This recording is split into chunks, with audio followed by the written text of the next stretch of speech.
15 তারিখে বিয়া ইয়াসিন বের তো কই নন তো কল লাগবে যাই ইয়াসিন ভাই আমরা তো একটা কথা কইন ভাই কি কেউ সমস্যা নাই কর ছোট ভাই কবি না কইতাম হ্যাঁ শীতকাল তো চলিয়েছে হ্যাঁ শীতকাল চলে এসে বাইরে তো বিয়ে শাদী করি রুম করে করতাম জান না বাইরে তো আর বাবা তো আল্লাহ বিয়ে ঠিক করিয়ে লইছে ও ভাই ওনা আমরা দাওয়াত রইল ভাই বুঝলি ভাই সামনে শুক্রবার বিয়ে বুঝছেন ঠিক আছে ভাই আল্লাহ হাফেজ যাই আরে ছোট ছোট লাইনটা বিয়ে শাদী করিয়ে দেয় এখানে হয়তো আমার বয়স কম হইল না কোনো বিয়ে শাদী করতে না আর কোনো মাইয়া পাত্তাই তো জানা আর একটু বল রে আর ছোট ভাই কিন্তু আর সামনে বিয়ে শাদী করিল বাতিতে কিন্তু বিয়ে শাদী করিল দেখা তো বয়সে বিয়ে শাদী করলি আর ওলা মাইয়াতে কিন্তু নতুন না আর এই আর তো বিয়ে ঠিক হয়ে গেছে আইতে আসিন মামারা কইতে হইব আসিন মামা আর তো বিয়ে ঠিক রে বাকি নাকি অবস্থা বলো এই তো আমরা দাওয়াত রইল কে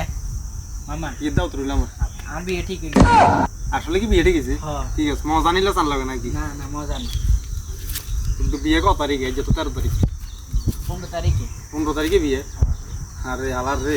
আঙ্গ মুশকিল করে লাগে ভাই গেলে দাবাত দিয়ে গেল এইগার বিয়ে 18 তারিখে এটা আমাদের শীতকাল চলিয়ে এলো বিয়ে সাথে অনেক করতে পারতাম না পাগি না বাতি যা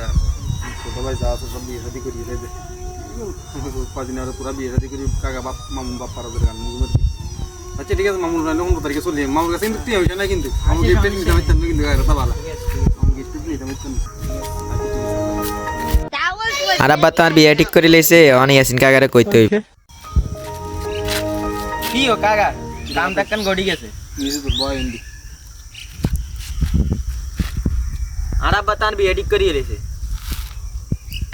অনান্নে 20 তারিখে দাওয়াত